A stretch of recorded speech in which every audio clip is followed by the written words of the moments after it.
The Temple of Dusk rests against the city wall as if in need of support. A chorus of voices comes from the inside, singing a dirge that speaks of hope in the light of heavens.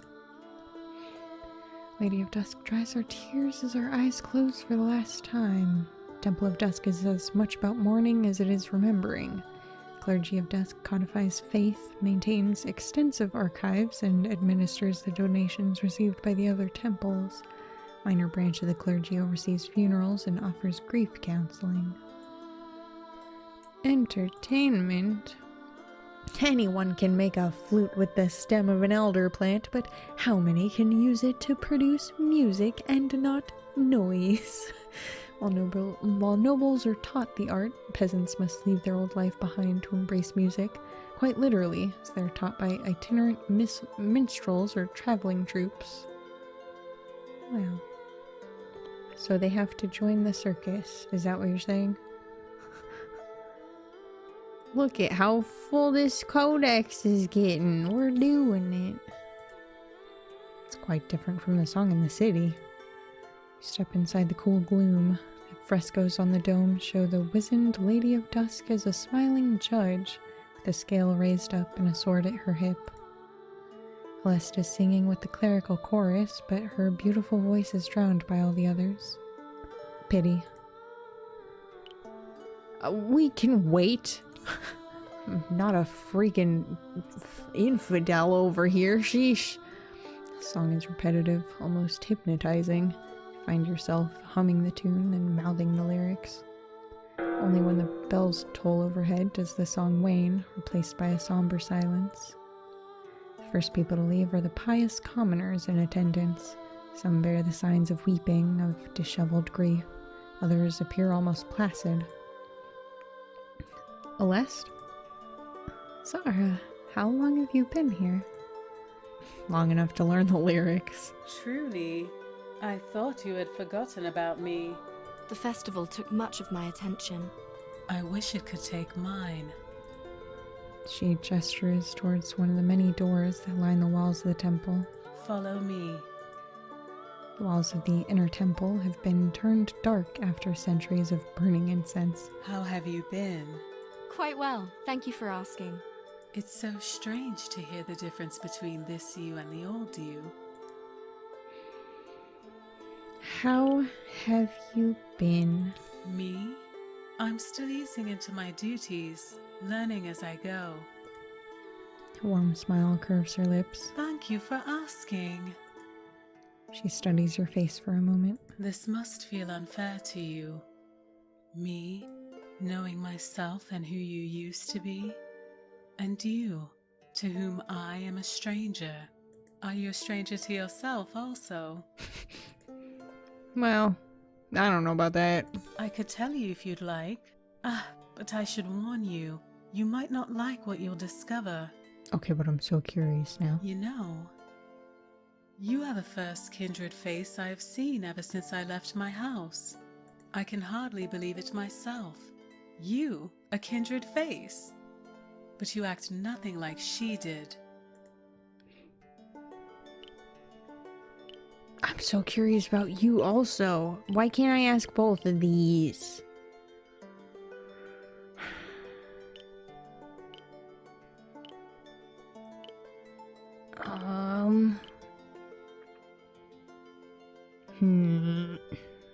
I'm sorry, I'm gonna be selfish. How could I concisely do that? Oh, okay, never mind then. We were never close. We simply tolerated each other like all well-bred nobles do. You commanded the salons we both attended with the name of Le Grande on your lips and your eccentricities. Good to know that that's pronounced Le Grande, thank you. Her eyebrows form a knot. That is what everybody called them, eccentricities. But that is not what they were. Go on. They let you indulge without raising a finger, and that includes me. Nobody wanted to incur the ire of a Le Grande. If mine, if hers, were not eccentricities, what were they then? Cruelty. Elaborate, made grand with pageantry, but cruelty nevertheless. Whoops. That sucks. That's not great. Was I at least cruel to people who deserved it? Because that's, you know, some people are shitty. And you gotta be shitty back to them. You gotta meet energies. Her lips form a thin line. Okay, sounds like that's a no. I can think of countless examples, including one I wish I could forget. Great. I am terribly curious, though. I do have a terrible habit of being morbidly curious. Oopsie doopsie. Sensing her interest, Alessa sighs and continues. We were enjoying a game of cards once. I think it was at your estate. It was you, me, the Aquila siblings, and one of the DeLucio wives. Aquila, not Aquila? Interesting. Interesting. DeLucio? Coat of arms of House DeLucio resembles that of House Fidelio, with fire raining down. In the foreground, stairs reach for the heavens. This tells me nothing. Nothing at all. Literally nothing. Thank you so much. Oh, wait, you were part of House Fidelio? Unlike peasants, nobles rarely marry for love. Marriage. I think I did another thing where I clicked on the thing before it was gonna come up in the freaking text. Oh well, too late now. Nobles rarely marry for love. Marriages are used to seal accords and promises, appease enemies, and form alliances. When Aleste of House Fidelio married Giacomo, he took her name and became Lord Fidelio. It was a marriage of convenience, for he was the son of merchants and brought much wealth to the house, quickly became true love. They spent 5 years together as the light of each other's life before a sudden illness robbed Aleste of her beloved. People gotta stop getting sick and dying. Freaking skill issue.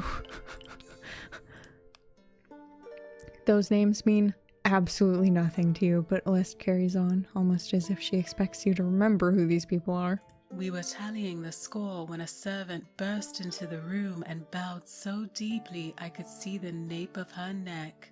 She whispered something in your ear and you commanded everyone to stop the game. And you did? You were the host. Of course we did. Another servant walked in, pale as a ghost, shaking like a leaf. And you took one of the biscuits from the little plates on the table, crushed it in your hand, and released the crumbs all over the carpet. I remember the look on Sir Aquila's face. He had seen you do that before. From her hushed tone, you guess the story will turn much worse. I mean, we started this, we might as well finish it. And I will never forget what you said to that poor servant. Pigs are meant for scraps, not for the pantry. Yikes.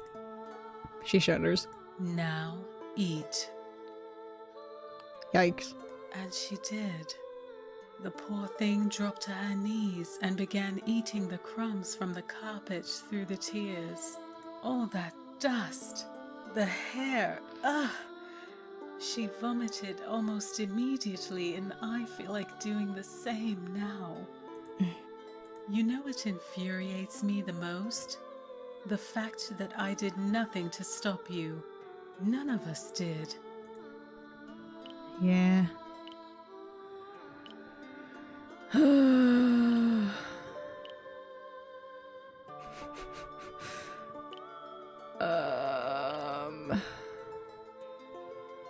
I mean, that's fucked up. That's really fucked up. Yeah, that makes a bad feeling in the tummy. Do you speak the truth? Yes. Perhaps I should have told a different tale, a milder one. You were not without qualities. You were quite charming. I mean, I am hot, but that's... if that's backed up by a shitty personality, that don't do much. That's what allowed you to turn cruelty into eccentricity. Yikes. You must be curious about who I used to be. Yes. We were both nobles. Correct. You from House Legrande, the youngest of 11. Jesus! And I from House Fidelio, second of 6. Fidelios have only been a house for 4 generations, and their origin is rumored to be the distant land west of Banu Havadiyar, where desert and coastline meet. We tolerated each other and frequented the same salons, until I took my husband's hand in marriage. Instead of looking at you, her eyes pierce through you, caught in memories. They fill with tears as she falls silent. A single shadow crawls up the mourning shawl on her shoulder to collect one of her tears. I'm sorry for your loss. It has been almost a year. Lady of Dusk, aid me. She takes a deep breath to steel herself. Now I am a servant of Dusk and a hypocrite. For I seek to comfort those overcome by grief when I am still grieving myself. I mean, it takes time, dude. Once there, it'll always be there. Dimmer, less painful, but still aching. Seeing you wax poetic is bizarre, to say the least. It's working. She musters a smile. And clearly I have much work to do still, if the mere mention of him brings me to tears. Heavy bells toll overhead once more. The 11th hour. My duties call. May I? She reaches out with her hand to touch you. Okay. She traces the symbol of the Lady of Dusk on your forehead.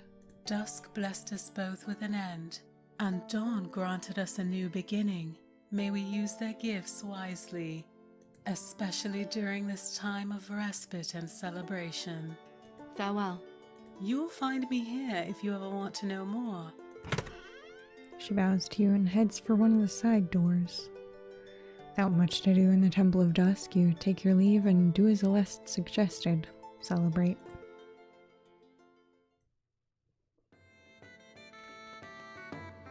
The air all around you cackles with excitement.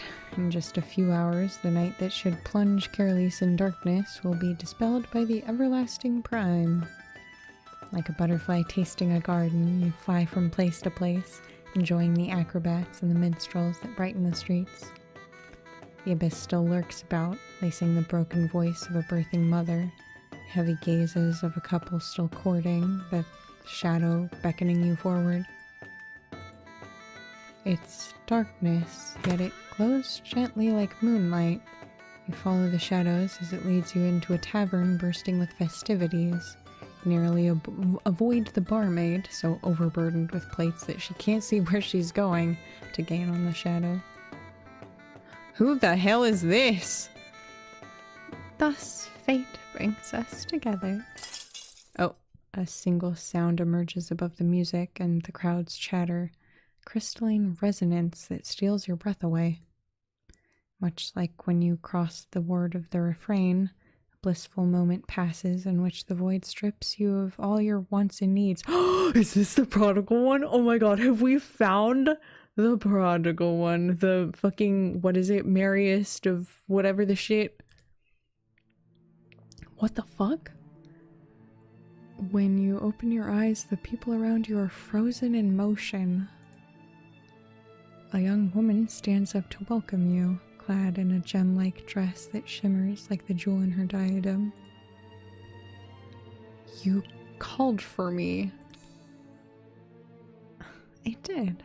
Visiting without making your acquaintance would have been uncouth of me. I'm Lyris, blessed as you are by its darkness. Call me Zara. A wonderful name. Take a seat, Zara, I beseech you. You sense no danger behind her words. Are you the prodigal one? I'm afraid I'm not. Oh, disappointing. What the fuck is all this then? Wait a minute. Shadows around you nod to confirm her words. They feel as much yours as they are hers. She's telling you the truth. Oh wait, are you an envoy from one of the other places then?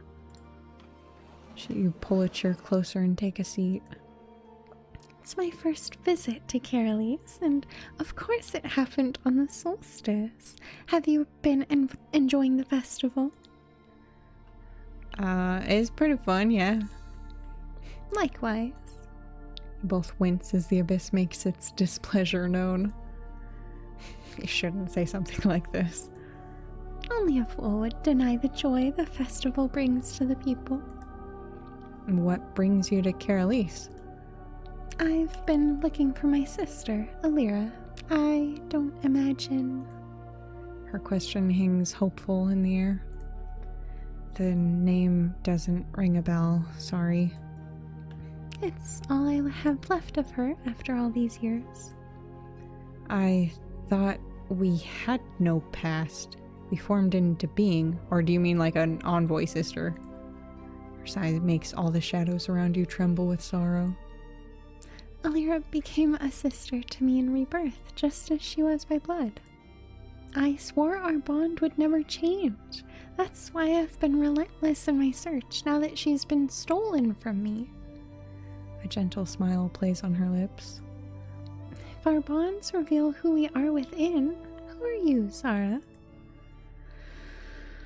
Oh, you making me pick now, huh? I mean, this is easy. We don't hang out with the boys enough. I'm sorry. I do wish that we could, but there's just not enough time to hang out with everyone. So it's definitely either Silas or Marine. Oh, titties, I have to actually specify. Oh, man. Fuck. I mean, it's probably Silas, right? Probably. I do really enjoy Marine as well. But I think just because of proximity and also like-mindedness as far as violence and shit goes, it's probably Silas. I see your hand clutching hers to pull her out of a sea of knives. What? Wait, what? How do you see that? Huh? Such is the gift of the abyss to me, a glimpse into possibilities. 'Tis but a glimpse, however. In futures unknown, actions resonate in unforeseen ways. She reveals in her palm a crystal polished to a mirror. Despite being dark like the night, it glows faintly in her hand. However, because of the blood we share, because of the sacrifice that birthed us, one thing is certain. Willing or not, prepared or not, the abyss will spirit you away to its realm of darkness to test your resolve.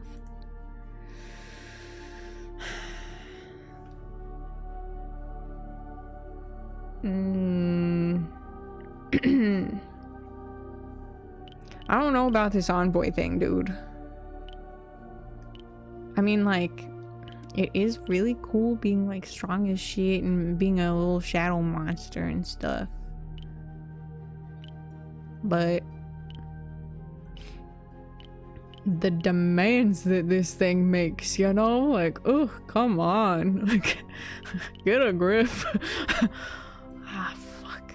Why are you making me do choices? In this game where I have to do choices? You're making me do choices? What? What even is that? Fuck. I mean...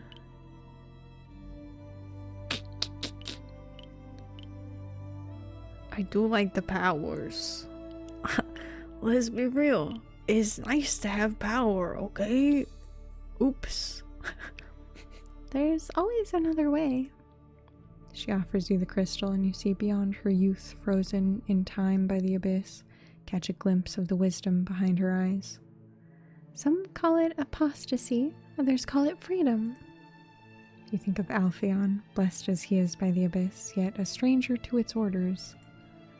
Crystal captures all the light around it to emit its own.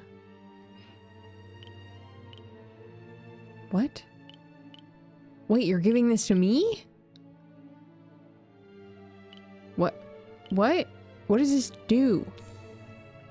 Nothing, unless you want it to. You'll know when you're ready.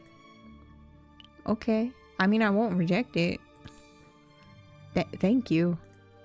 She places the crystal in your palm and closes your fingers around it. You feel it for a moment, solid against your grasp, and then it disappears. Oh! A playful smile brightens her eyes. I noticed you didn't have a way to store it. Allow me some parting words before my search continues. Behind the serpent's whisper and the traitor's smile lie centuries of guile. Within the realm of splendor, where shadows dance, the prodigal one will have their chance. What? Serpent's whisper, traitors, guile, realm of splendor where shadows dance. The halls? Okay. I'm not good at these riddles, dude. I'm good at some riddles, but these are like confusing.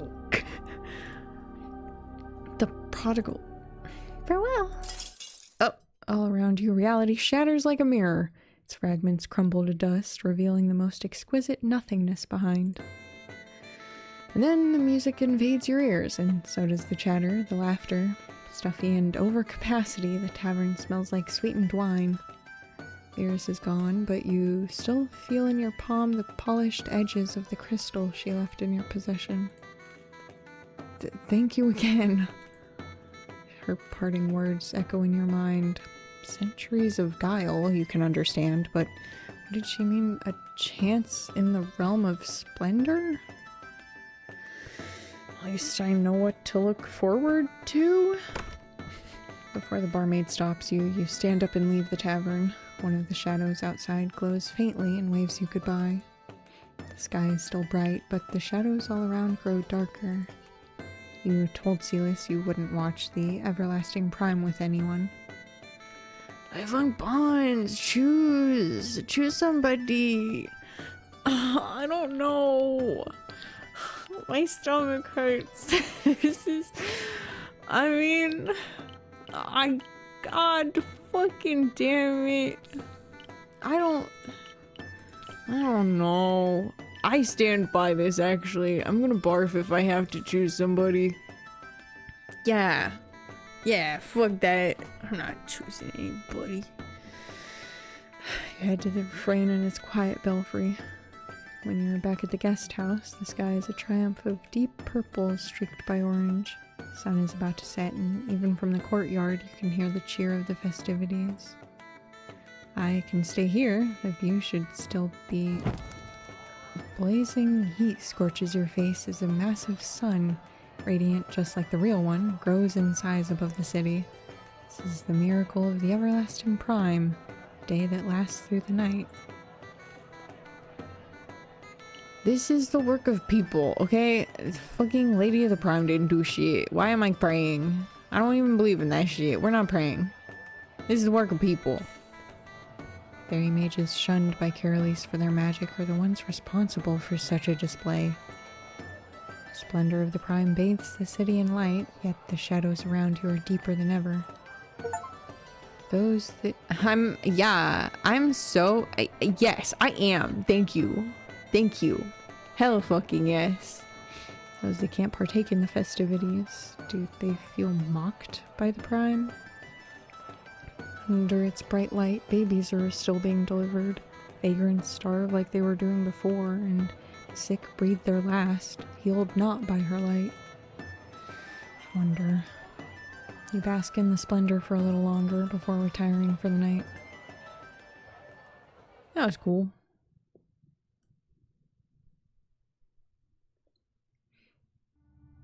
The design of the false sun compels mortals to the heavens, yet in death they pierce through the deception to witness the absence of their heavenly reward. The promised heavens are a lie, just as the feared hells are. How do they feel? Some find relief in the lack of the promised hells. Others twist in rage, for their sacrifices did not lead them to pearly gates, but to its soft embrace instead. You feel the abyss's embrace as well, every night, dreamless and comforting. It's nice. You abandon yourself to the void, yet unlike the mortals, you don't lose yourself in its sweetness. Heavy bells toll in the distance. I much prefer them to the drums of yesterday. You throw a glance outside your window. The everlasting prime and its fiery warmth are gone, replaced by the distant sun on the horizon's edge. Your morning habits are now second nature. Morning! I, for some reason, read that as like grieving morning. Confusion. You take the last sip of your tisane and look out the window. Beyond the gates, two familiar figures are waiting for you like they do every morning. When you walk out of the refrain, Silas waves at you. Marine's there as well. You haven't seen her in some time. Morning! Did you see the everlasting prime yesterday?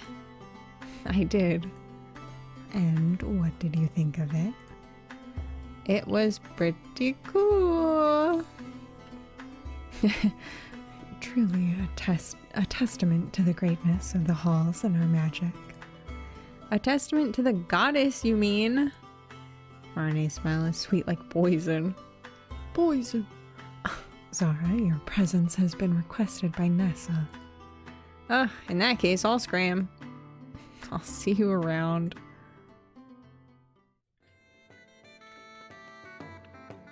Isn't the city beautiful during the festival? Its beauty grows just as its cruelty does. In that she's right. While the everlasting prime shines brightly in the sky, the sick don't stop suffering. Shelter's still inefficient for all the vagrants of the city, and while food might be free now, it won't be at the end of the festivities. Is it not cruel?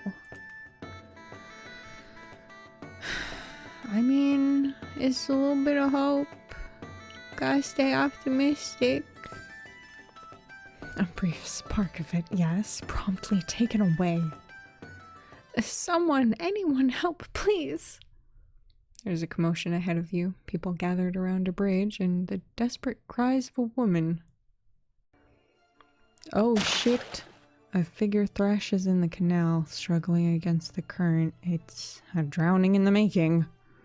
Without thinking, Marnie raises an arm with the poise of a dancer, much like you saw her do on the ship. I can't. Her trembling hand turns into a fist that falls to her side. I can't. She's bound to the rules of the halls, unable to use her magic to help, lest she wants to be once again at the mercy of the warden.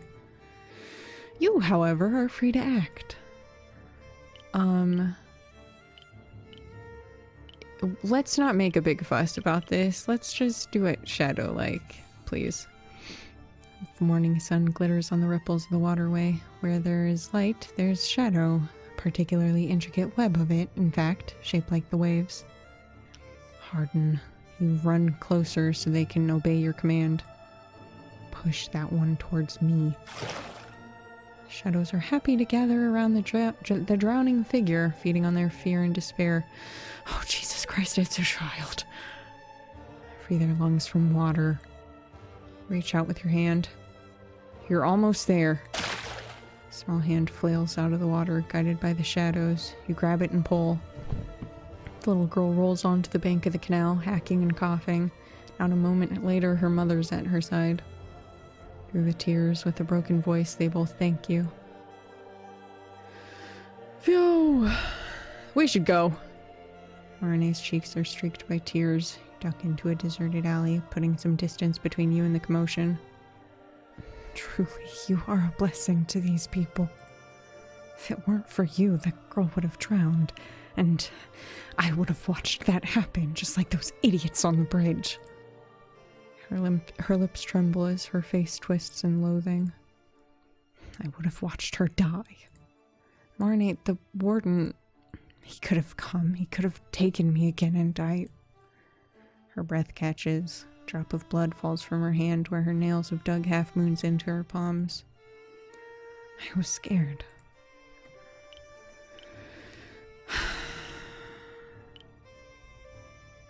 Don't be upset about the what-ifs. It's fine, it worked out. We did it. Don't worry about it. The girl didn't die, Marne. Don't be upset at what-ifs. Of course I'm upset. I've seen a glimpse of my inner self, and it's not a pretty sight, paralyzed by fear as it is. She pulls at the golden chain that adorns her wrist, coating it in blood. Look at what the halls have given me to pacify me. Golds and silks, to feel superior to everyone else. They only allow me out of my gilded cage because they've made me an addict to its comfort. Pain is sacred, be it in body or in mind. Shadows around you lap at her blood, stoking the flames of her fury.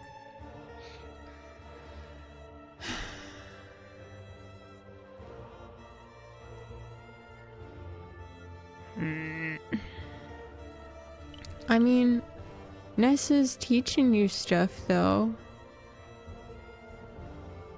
That's something, right? I am. The next time something like this happens, the shadows I command will save whoever's drowning. This is a promise. She leans against the wall, covering her eyes with her hand. Are you okay? Do you feel unwell? I feel like a fool. Really? I don't think you've ever been more serious. Her chuckle is mirthless. Thank you. Let me catch my breath before we return to the main street, please. You head towards Nessa's shop once her breath evens and the tears are gone from her eyes. A rhythmic sound comes from Nessa's shop, the sound of mortar and pestle. There's a small line in front of her window, and she dispenses to each person a small bottle. A sip should suffice. Thank you. Hey, that looks like Brother Mattia. I'm here for the same thing. Nessa doesn't seem surprised. Here. What is everyone here for? I recognize that. It's a remedy to relieve the consequences of a night of wine and indulgence. Seems like everybody needs to learn to drink more fucking water while they're drinking. So much, in fact, that Nessa's not asking for any compensation for it. Perhaps the temples financed her. Nessa spots you and beckons you forward. You're not here for the tonic, I hope. Miché's head appears from the window. Ah! Good morning. He's the one grinding herbs in the mortar. You know why we're here. She nods. Come to the back. Marne, do you mind giving a look to the shop while I'm gone? Not at all. I can do it. No, Miché, I need that pulp ready when I'm back. He resumes his work with the pestle. Fine. You enter the alley at the back. Nessa's already waiting for you. She's even bonier than you remember, and the circles around her eyes look almost purple. Jesus Christ.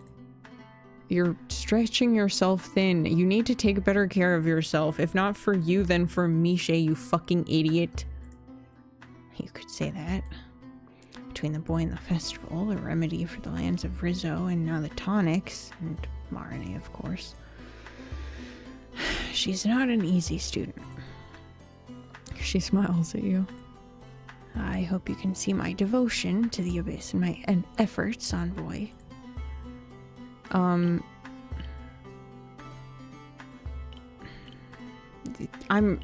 genuinely not okay with this. Dude, you can't be skipping meals and shit. For real, you have to take care of Miché. This is so fucking important to me, dude. I want to thank you for your work, but also, for real, all I see is someone skipping meals to gain time. If you collapse from exhaustion, who's gonna take care of Miché, you fucking ding-dong? Hey, you're right. smile is tired but genuine. But I didn't ask you to come here to be scolded. When I gazed away from the blasphemous everlasting crime, the abyss bestowed a vision upon me. In it, your body was empty and your soul free. Free to swim in the shadows, to scry the distant prison. What? What the fuck do you mean the distant what? The future? I mean, the near future, but that's not present if it's not now. What the fuck are you talking about? Indeed, your body was in an elegant room with blue curtains, but your soul slinked around in the harbor, showing you what was happening there. You can already merge with the shadows. Atri taught you how. What Nessa is saying is that you could leave your body behind and merge only with your mind? I can try, I guess. Do not ask, said Atri. Do. You sit on the ground with your back against the wall. Nessa kneels beside you. I'll guard you. You close your eyes and feel the solid surface against your head. Can you really separate mind and body? It's easy, dude. Just astral project. Fucking dissociate. It's so easy, actually. You want to. The shadows shape your will into being. You see Nessa hold you as you slump forward. From cobblestone to cobblestone, you move without the restraints of the flesh to the front of the shop. What do you need that for? Marine's talking with Miche. You hear her, but not truly, for you have no ears. The pulp is the key ingredient for the tonic. It's also simple to make. You made the tonic. Yeah, but Nessa says I put too much beet sugar in it. I don't like how bitter it is. Your turn to Nessa. Blood is running down your nose and she's desperately trying to absorb it with a handkerchief. Oh shit. You return to yourself. Pain radiates from your head. Oh no, our head doesn't like being empty. Rude. You were successful. Thanks to you, Nessa.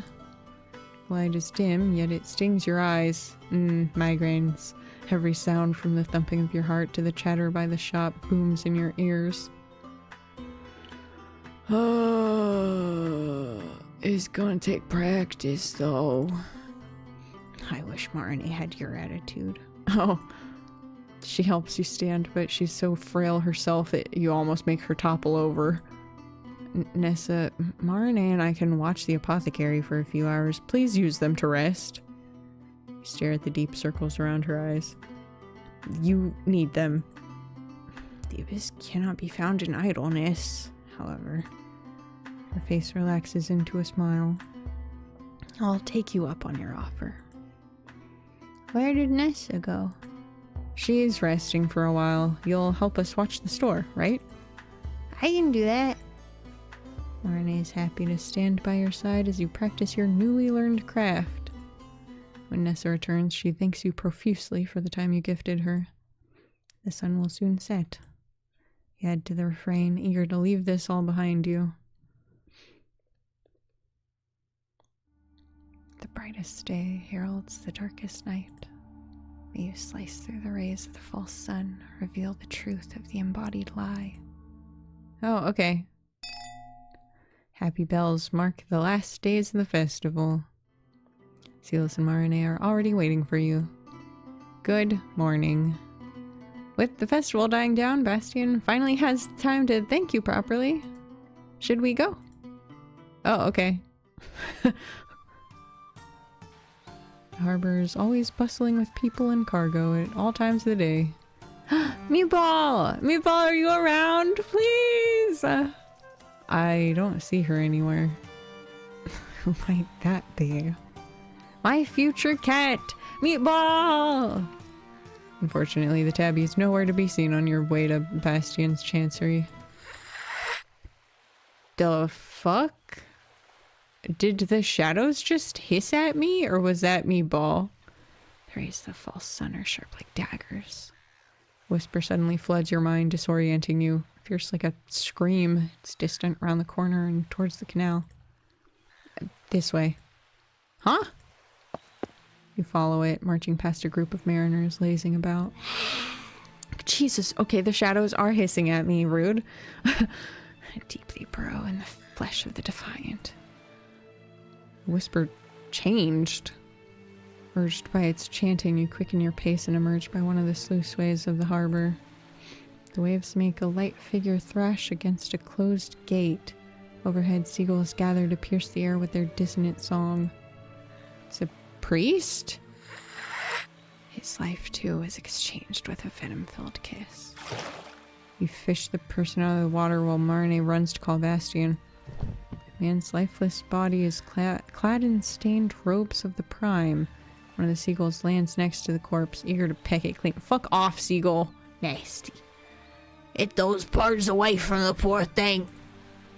The priest's matted hair sticks to his face, waxy and pale. Someone stitched his eyes and lips shut with coarse thread. Oh, I hope that was post-mortem because yeesh. There is the false sun are sharp like daggers. Deep they burrow under stone and tears, where lives are exchanged with a venom-filled kiss. When you look at Silas, you see her tense, ready to run away. You need to go to Brother Mattia. What? Go to Brother Mattia and hide him in the refrain now! Huh? Oh, okay. You appear in the shadows of an alley with a cat as your only witness. Is it Meatball? Oh, okay, never mind. Just like the first day of the festival, the seat of dawn is eerily quiet. Brother Mattia? Oh, thank God. I was so worried you were gonna already be dead. You find him humming in the soup kitchen with a rag in one hand and a broom in the other. You made it in time. Zara, be careful, the floor is wet. Brother, you need to come with me. Your seriousness catches him off guard. What happened? Someone threw a fellow priest in the canals. His eyes were stitched shut, and so were his lips. Rag falls from his hand to the floor. I have reason to believe you might be next. Was it Brother Armin? Or Brother... All I know is that I can bring you somewhere safe. Stunned, he simply nods. Follow me. What will happen to the temple while I'm gone?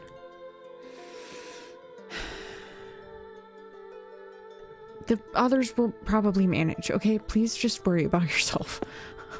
When you step back into the temple, you're not alone. Rays of light bathe someone in radiance, a man with 2 cuts on his lips. There you are. He ignores you to address Mattia. No. Oh, shit. I mean, that sounds sick as fuck. And also that sounds like a more permanent solution than these other two. Like, this ain't gonna stop unless we stop it. Because he's in the light, the shadows cast by him are deep and heavy. Hurt him. Like snakes, they coil and twist. He staggers back, and the hand that was already on his dagger is pulled back by the darkness, wrapped in a tendril that begins to squeeze. Oh, what the... Don't worry about it. There's no time to explain. There you take Brother Mattia's hand and start running. That was magic. The warden. He won't come, I promise. Mattia's agitated but keeps running. See? Are any more on their way or following you? Merge with the crowd of the festival in the hope of losing them. If you hadn't come, Zara, what would have happened to me? I told you, dude. Don't worry about it. I did. That's what matters. Don't worry. May the Lady of Dawn bless you as you blessed me today. How did you know I was in danger? Silas told me. The priest follows you in silence for a bit. When he speaks up, his voice is strained. Why me? Why help me and not the others? I mean, Silas knows you. Is she familiar with the others? No, I imagine she's not. Brother Mattia is lucky, blessed by the Lady of Dawn, as he would put it, or blessed by being acquainted with you, you'd say. He reached the refrain without any more accidents. The guest house of the halls is shielded from view by a magical ward. You squeeze his hand. Trust me and keep walking. Brother Mattia nods. His eyes turn wider and wider as he follows you, and right as he crosses the threshold, he squeezes them shut. This place. Let's go inside. Marina and Silas are waiting for you in your room. He's alive! Good. I was right on time. There was someone waiting for Brother Mattia as we were leaving. Safe at last, Mattia slumps against the floor. Whatever relief he feels is overshadowed by his steely gaze on Silas.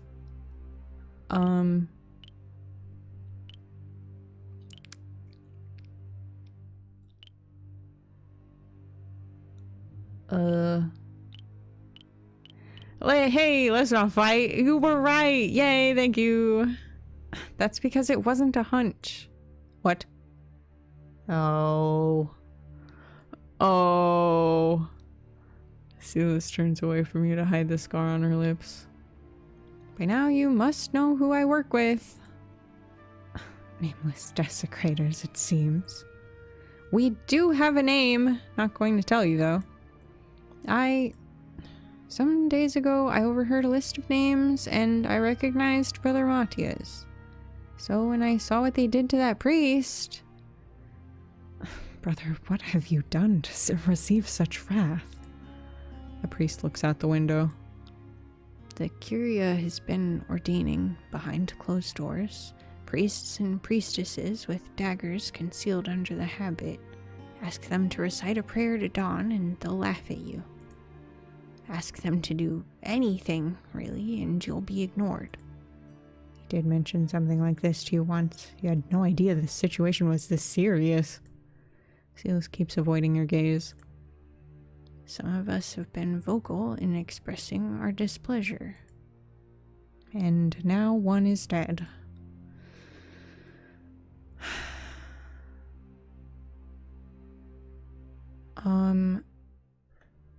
How many? The list was of 5 names. Who did they kill? Fermo, the one with the beard, or Armin with the hunched back? The latter. Brother Mattia traces the symbol of dusk in the air and utters a short prayer. For once, Silas doesn't join him. Supposing you can stay hidden for as long as you need, brother, nothing will change unless those curs avert their ire from you. There's nothing you can do. I beg to differ. The voice that warned you when you saw the corpse is a sign you must do something. Silas, why don't you start by telling us... No! Well, aren't you a coward? And you're delusional if you think you can do anything against them. How dare you stay idle when you're given the opportunity to break free from the cage that they've put you in? What cage? Enough. Marnie clicks her tongue and approaches the window. After flipping her off, Silas plants herself on the lone chair in the room. Her leg twitches up and down like she's itching to move. Thrace the false center like sharp like daggers. Deep they burrow under stone and tears. Lives are exchanged with a venom-filled kiss. I know. Still slumped against the door, Brother Mattia doesn't have any fight in him. Silas, look at me. Do you remember what I'm capable of? I can oppose whoever's behind this, okay? Still, she resists. Have you forgotten already, Silas, how fate beckons her? If looks could kill. When I say there's nothing anybody can do, I mean it. They're everywhere. In the temples, in the streets, in every tavern. In the Citadel, too. There must be something you can tell us, at least. Her laugh is mirthless. Hey, miss, what are all your titles for? They represent my many achievements. I fail to see how this... And you happily flaunt them around because you like it when people talk about you. They... Her hands ball into fists. We don't. That's why we don't share our name, to make it harder for everyone else. She takes a deep breath. This is what was told to me when they picked me up from the streets. Years ago, when the temples were still under construction and life was shit, someone had enough. She wasn't a goddess. She was a woman just like me, and she was angry.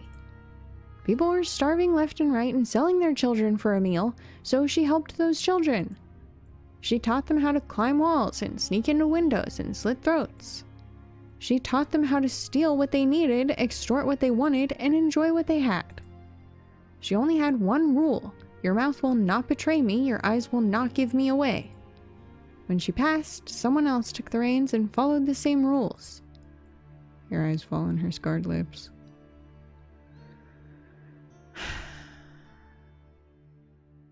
Repeat the gesture.